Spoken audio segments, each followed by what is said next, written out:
This is a production of PBS Charlotte. The following episode of Charlotte Cooks is brought to you by Central Piedmont Community College and viewers like you. Thank you. Coming up on this episode of Charlotte Cooks, we're cooking with these gorgeous mushrooms, all locally grown. Why don't you tune in and see what we're going to make with these beautiful mushrooms.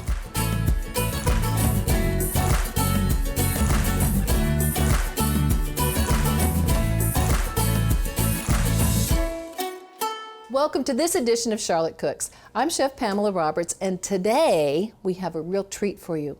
We have Chef Julia Simon with us from NOURISH Charlotte. She is known to people all over town as the vegan chef. Oh, all right? Thank you. Thank so you are head of some vegan organization here in town? Yeah, I do a lot of organizing around the vegan scene in Charlotte, but I'm the president of Charlotte Veg Fest. There we go. Our biggest vegan gathering. Last year we had 5,000 to 6,000 people join us for the festivities, but really it's just an exciting time to be vegan in Charlotte. There's, myriad restaurants, all the different cuisines that you can imagine are being represented. NOURISH Charlotte, my business does farm to fork, organic, whole foods, plant-based. So we try to keep it really healthy. And local.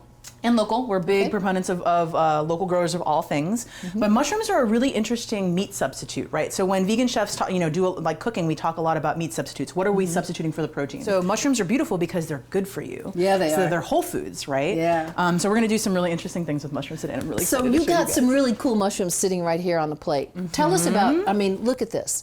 This is not a mushroom you'd go and you'd pick up in your local grocery. This is true. You're gonna have to go to the farm in order to find something like, this is beautiful. What kind of mushroom is this? It's a king oyster or trumpet mushroom, and farmers markets are a great place to find locally grown mushrooms too. So what are we going to make with the trumpet mushrooms? With the trumpet mushrooms, we're going to do a oyster mushroom scallop treatment, right? So it's really not all that different than cooking a fresh scallop, but we're gonna basically take it through a couple of steps and you'll end up with this gorgeous, juicy mushroom scallop. When you're making this dish, you really wanna find large oyster mushrooms, right? So the ones that you can get in the store can kind of be a little bit small for this purpose. So think about going to a local farmer's market and seeing if you can get a really big mushroom from one of your local growers. So basically that's gonna be what we make the scallop out of. So the bigger the better. And this is a pretty simple cut. So basically I'm just gonna take the cap off. Do not waste this delicious piece of mushroom. Find another use. The cap is not going to be part of our scallop. No, we're just using the middle or the body of the mushroom, right? So I'm gonna take the top and the bottom off, okay? Simple. We're gonna save those for another use because we love mushrooms. And then, you're kind of gonna make a decision about how many scallops you can get from this. So I'm gonna say 3, okay? And I'm doing like a, 3/4 of an inch cut, right? So then you kind of have these nice little shapes that you can kind of begin to see the scallop in, right? Now, here's a really nice trick. If you wanna get a nice texture and add some kind of texture to these like blank sides, a really easy way to do that is just putting a little gentle score, right? With the tip of your knife on each side of the mushroom. And that doesn't have to be very deep, does it? It's not very like you're gentle. cutting it or slicing it. You're just making a little etch into the top. Yes, and that's gonna help the fat and our marinade kind of seep in there and have a color differential, and it'll just look kind of great on the plate. Not essential, does not help it cook any better, but aesthetics are important. You eat with your eyes first. So will these shrink up very much? They will. So I know this looks like really crazy and large. It does look big, but he's gonna contract, right? Any mushrooms, you remember, like mushrooms are funny, just like spinach, there's a joke, right? Like you put all of the spinach in the world in a plate and then it just shrinks to a tiny little. Yeah, a little bit. Yeah, so these guys are gonna. Where did it all go? Yeah, these guys are gonna definitely come down in size a little bit. So we'll do 3, and so what do we do to make this taste like a scallop, right? So in this bowl, I have one of the key pieces of building flavor for a vegan palate, tamari, right? Which is a gluten-free soy sauce. You can use soy sauce if that's what you have, no problem. But I've got a little bit of tamari. I have an acid that could either be a little lime juice or a little rice vinegar. And then the really important piece of this marinade is seaweed. Right? So we really want to use, this is kombu, this is a salted dried seaweed, very strong seafaring flavor. This is going to be the base of how we get this delicious mushroom, not only to taste like a mushroom, but also taste like a scallop. So I kind of have a marinade or a tea going in here, so I'm just going to kind of dip these guys in here. In my pan, I have a little bit of coconut oil. You can kind of use any high heat friendly oil. If canola is your favorite, that's fine. I actually like the little bit of fruity kind of backdrop this provides on the sauté. I was going to ask you about the coconut oil because sometimes it lends a little bit of a sweetish flavor to the cooked goods, and sometimes you want that. Exactly. And sometimes you don't. Right. So this time you would not necessarily find the refined coconut oil that doesn't have the scent or the flavor. Right. You want to have that unrefined, so it has all that wonderful, that tropical backdrop. Yeah, and especially since we're planning on serving this with a green curry sauce and a there you coconut, go. we're kind of all singing together in the same language, And it if you would will. go wonderfully with it because we have coconut rice too, don't we? We do. Yeah. It's going to be a super yummy plate. I will say that you want to be careful about how long you marinate these mushrooms for, right? So a lot of times when we're dealing with meat, we'll do things like marinate things overnight. That's not really effective for this purpose. You really only want 15 minutes. 10 minutes. We're going to speed it up a little bit because we want to make it, cook it and make it beautiful. But you don't really want to leave this overnight. Just kind of dip and steep, just a few minutes. What would happen if you did leave it overnight? They can get very waterlogged, and you can still saute them, but the texture won't be quite as pleasurable. We want them to be just like a scallop would be, sort of crisp around the edge and like sort of soft in the middle. And you can see that scoring, right? That decorative scoring is picking up that in the marinade, the yeah. scoring starts showing up. Yeah. Absolutely, it does. So I'm going to turn this down. Now you don't need super high heat, but you want a pretty hot pan. Yeah. And these guys, since there is a little bit of liquid in that marinade. It's going to spit at you. It is. But it's worth it. Just avoid it. Don't get burnt. So yeah, medium-high heat or so. All right, and we're really gonna just kind of get them in there and let them hang out. You can see, if you're looking around the bottom of them, you can see they're starting to brown. There's a lot of activity around the base of that mushroom because the mushroom's kind of releasing liquid, and we're definitely getting some action with that fat. You really need to make sure your pan's really hot before you get in there in order to really get that nice caramelization, right? You might toss a little bit of the marinade into the pan to see what it does. See if it pops and explodes. You can see the action when you put it in there. If you guys put the mushrooms in and it's not making that, talking back at you, take it out and let the pan get a little bit hotter. I would agree with that. Ooh, look at that. Right, starting to look really pretty. Yeah, really pretty. Not quite there though. So this is a big, thick piece of mushroom, so we definitely want to give it the time that it needs. So would you put these in the oven at all, or can you do this? You can absolutely do them in the oven. That's a great question. Yeah, I love it. And what temperature oven would you use? I would do 400, and I would do, 400. and no parchment. I would do a nice treatment on a plain pan with some fat in it. And I would do the same thing. I would do the trick where we get the pan in the oven ahead of time and get it a little warm. So when you toss your mushrooms onto that pan, you hear them sear a little bit. Yeah, you gotta hear it. Because you want to trap that moisture in, right? Yeah. You want to get that nice caramelization and trap that moisture right in there. Yes. Oh, they look fabulous. They smell good too. Yeah. That's I'm getting that hungry. marinade you had. With Right. the tamari, and what else was in there? Tamari kombu?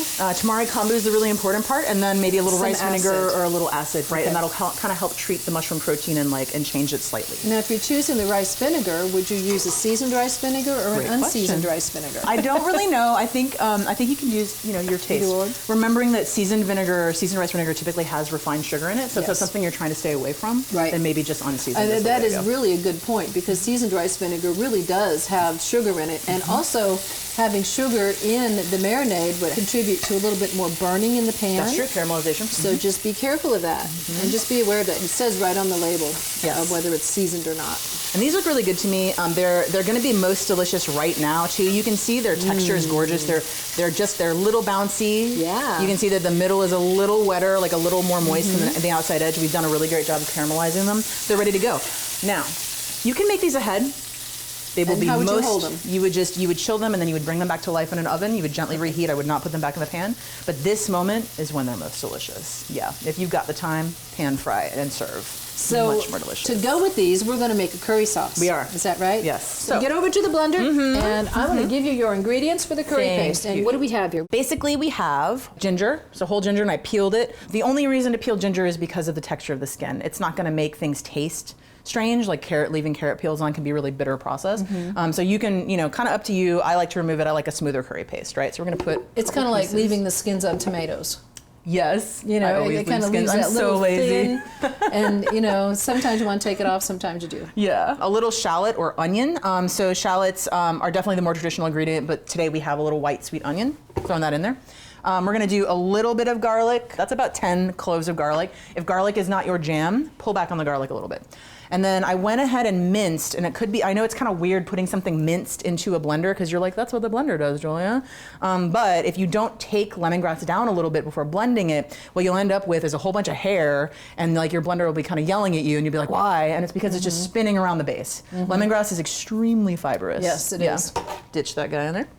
Yeah. All right, further cool things that are happening in here. Kaffir lime. So I was bragging to Pamela before we started that we have a really cool lady who's growing like local kaffir limes. They are not cheap, but they are totally worth it.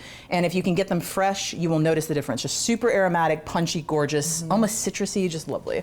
6 of That those. is really one of the key secrets to some of these really good Thai dishes too, is Fresh having air. that lime. Oh, man, it's so good.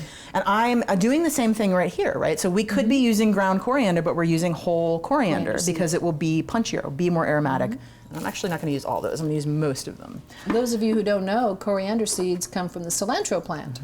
And All so in the you've same got family. 2 things from one plant. You've got coriander and you have cilantro. Yes. I like to add a little bit of turmeric into my curry paste. This is not essential, but it is an anti-inflammatory and it's just like kind of a health boosting ingredient. absolutely And it is. kind of fades right in there, so you can kind of get your daily dose of turmeric this way. And does it do anything to the color? I mean, a lot of times it adds some color to curry. Yes, it'll help the green pop. Yeah, okay, good. Green pop. Yes. I like to get fancy with my salt, and I use a little bit of smoked salt. Up to you. Regular salt's totally fine. Now, do you smoke your own salt? I don't. know. Cheating Yeah. again. But I'd like to. I've never experimented with that, Pamela. We've done that in class sometimes, is smoke some salt, and That's awesome. it comes off pretty well. It's Sure. actually quite amazing. You got to have it chunky enough, though. Yes, that makes sense. All right, so you need some green stuff next. Ma'am. So green stuff. And just for the kicks, we're going to add a little bit more kaffir lime. We love kaffir lime. We both love kaffir lime. We're just doing it. yum, Okay, yum, it's yum. crazy town over here. This is our minced cilantro. Same rule as the lemongrass. You can definitely throw an entire handful of sprigs into the blender. It will blend more easily if you mince first, right? And that includes the stalks and stems and everything, so you don't just have to pick the leaves off. Correct. And so here we are to the point where we're using a pepper. So this is a mild green curry paste. And the reason that you know that is because we're not using any chili peppers in the making of this paste. We are using this bowl of just regular standard green pepper. It's been chopped. If you're a hothead, and I am, but I don't want to fry us today, go ahead and cut, I don't know, a quarter, a half of the volume of your green pepper in this recipe into jalapeno. Bring some super spicy chilies in. That's how you adjust the mildness to the heat of this curry paste. So you could use habaneros or Scotch bonnets. You could go or crazy. Even those ghost peppers that are You grown in could South go crazy. Carolina for some real extreme heat. I would love to eat a Thai curry made with ghost pepper. One bite and then I that's look it. at a ghost pepper and run. Yeah. Those things are strong. They can get you. Okay, so no liquid. Weird, right? That's because so many of the vegetables in here carry so much liquid that we're not going to really need any. Okay, or that's And the theory. We're making a paste, Right. not a liquid. Right. We don't want to make a sauce here. We want to make something that we add to a sauce, sort of a condensed flavor. And that's next. Yes. Yay! So let's get this guy blended. There it is. That's such a gorgeous color. Look at Right? that. Looks like spring. It's so vibrant. Oh my goodness, that's Lovely. gorgeous. Great. So you can, oh my gosh, it smells so good. I bet it does. It It smells hasn't amazing. reached this part of the kitchen yet. So. Yeah. But yeah, beautiful, fresh. Okay, really did not take me very long. So you want it pretty smooth. If you were doing this in a mortadella and pesto, probably wouldn't get this far, right? But it would still be delicious. So yeah, just nice and pureed, a similar, sort of a homogeneous color. Okay, so it's so good. Yeah, there's nothing you can buy canned that will smell like that. No. Yeah. No, you can't buy that. That is awesome. Okay, so next we have to make a curry sauce out of that. We're basically just gonna add a little bit of fat to our pan, okay? Saute our curry paste, and then we're just gonna add coconut milk and call it a day. So why do you saute the curry paste a little bit? You want to break down some of those raw aromatics and have it be a little less harsh. Remember all of that garlic that we put in there and all of that ginger? Yeah. So to the palate, those can be really, really, really strong. And we want them there, right? We definitely want all our aromatics present, but we don't want them, like the garlic and the ginger, to overwhelm. So this will kind of help break it down a tiny bit. All right. So how much that of heat up a little the curry paste are you going to put in there? That's a great question. You're going to put all of it in there? I'm not. I'm going to probably pour about half of this. The thing about making curry paste, it'll stay for a very long time. Will You it can stay always green? freeze it. It'll stay green for a while, but probably not permanently. If you freeze it, it definitely comes back to olive. Okay. But yeah, you can make more than you need, freeze it really easy. It's still more flavorsome than buying canned, for sure. But yeah, we don't need quite all of this. Remember, we added a fair amount of salt to it, so we don't need quite all of it, but we are gonna put some. Yeah, and I put about 3/4 of a cup. I love a green curry, so I definitely go probably a little overboard. You wanna base it on your personal palate. It's definitely up to you. You want to put that fat in the bottom of the pan so that it doesn't stick. That's why we added a little bit of coconut oil. And once again, that's the coconut with the full flavor to it, because we're adding coconut milk and So much coconut. why Coco not, Loco right? over here. So just enough to take down that edge on that garlic, and then we'll go ahead and add our coconut milk. Now, You can leave it just like this. This will be delicious, right? This is tasty. This is basically a quick curry sauce, middle of the week, getting it done. Now, I like to add a little bit of citrus, so I like to add a little bit of lime, and I like to add that secret to vegan umami, tamari, just to kind of bring the flavor of the sauce up a little bit, just to make it deeper and richer and bigger. Okay? Soy sauce is one of those ingredients that really can add a great depth of flavor to dishes.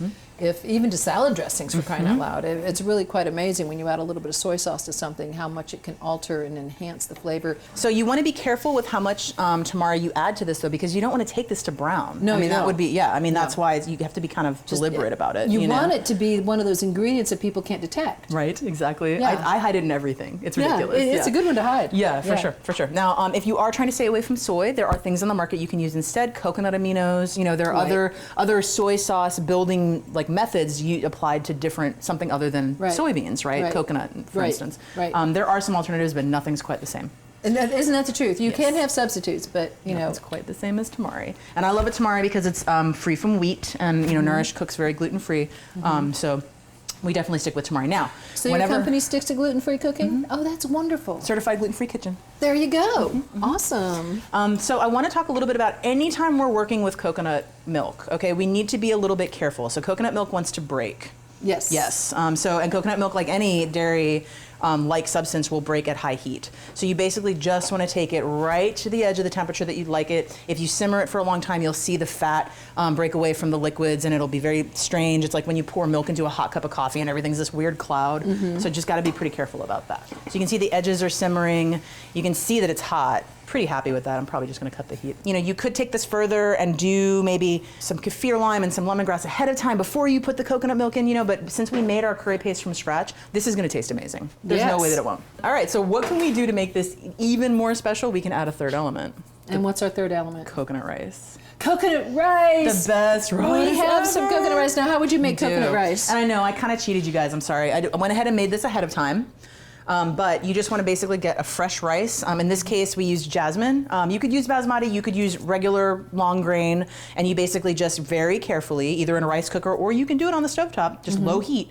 Get everything in the pot, 2 parts water to 1 part coconut, and then 1 part rice. And you basically just treat it like sushi rice, a very low simmer. I like to add a little sugar to mine and a tiny bit of salt just to pop up all those flavors. Okay. Sugar would pop the coconut flavor a lot. Yeah, for sure. But it's super lovely. You're reinforcing this coconut backdrop from here. You've got that coconut flavor here. And I know it kind of sounds like we're going way too hard at coconut with this recipe, but it's not going to be beautiful. overwhelming. It's going to be just subtle and nice. It sings. Absolutely. It's super nice. So are we ready to plate up these scallops? I think we are. Okay. Yes. You got your bowl? I do. All right. Right. Why don't you come right on over here and show us how that's going to get plated? For sure. And you're probably going to need some of these microgreens, aren't you? Yes. Garnish is very important, especially if you're, I'm sure you guys have family members that are a little skeptical about your culinary forays. So always remember, if you make it look fancy, they're going to be curious. Yeah, you got to make it look good. You eat with your eyes first. Absolutely, you do. Yeah.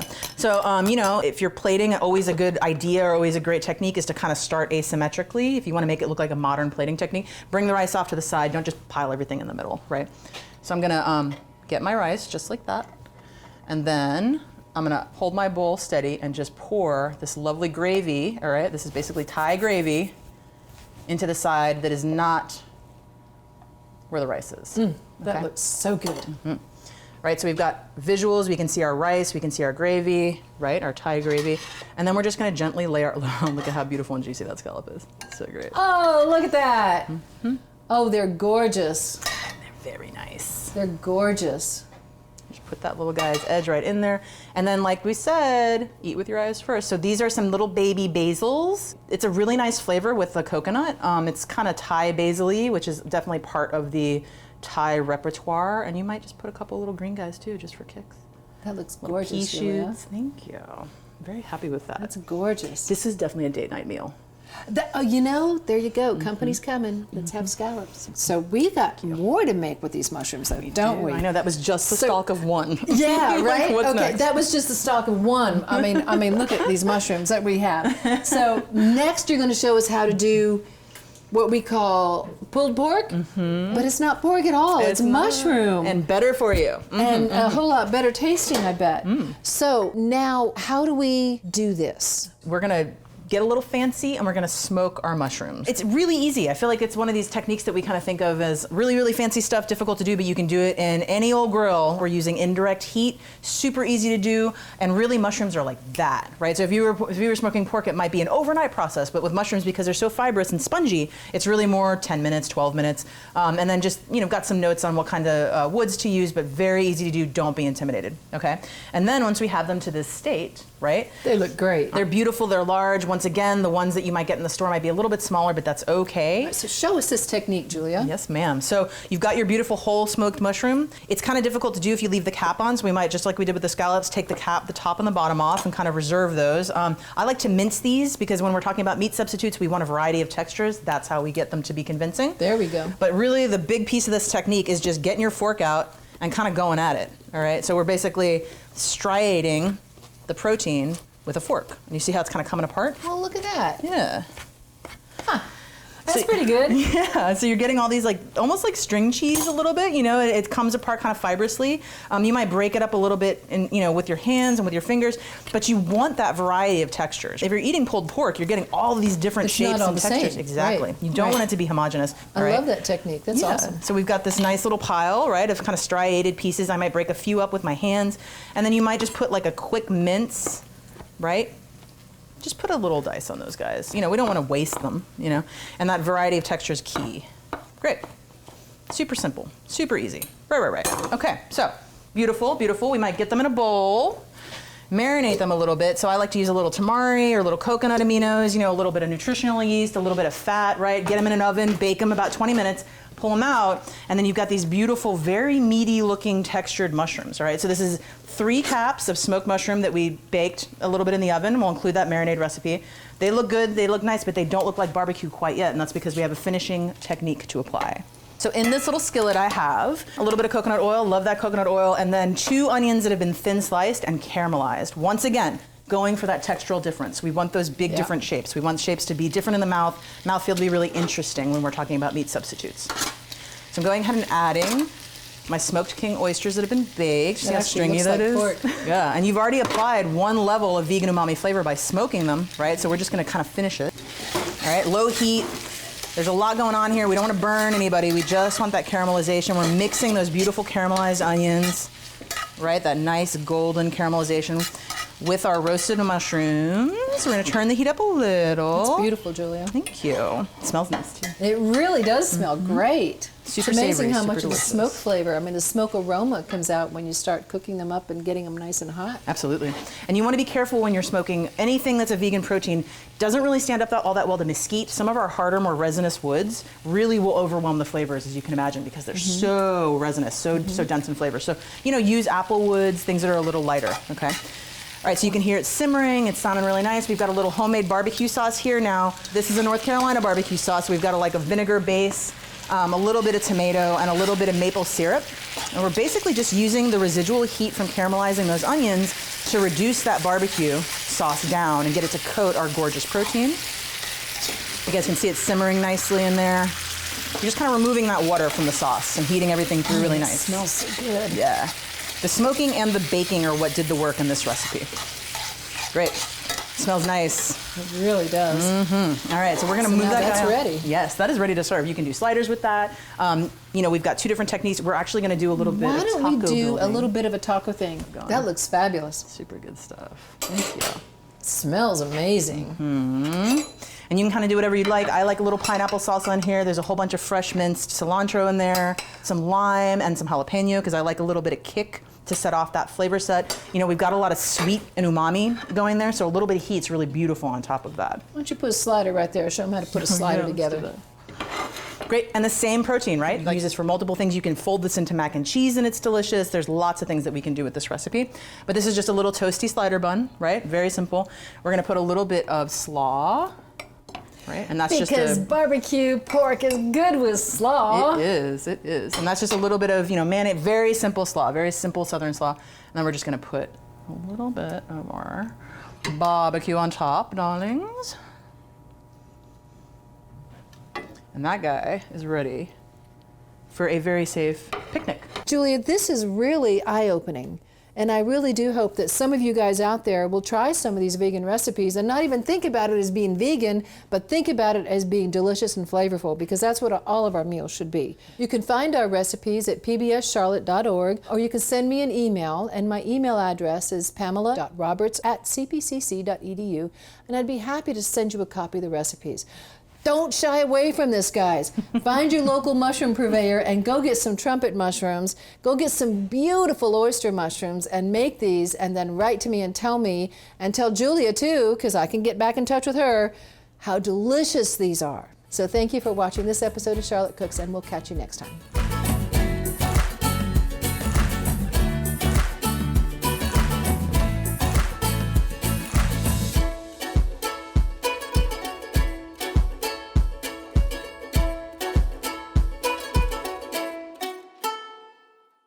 A production of PBS Charlotte.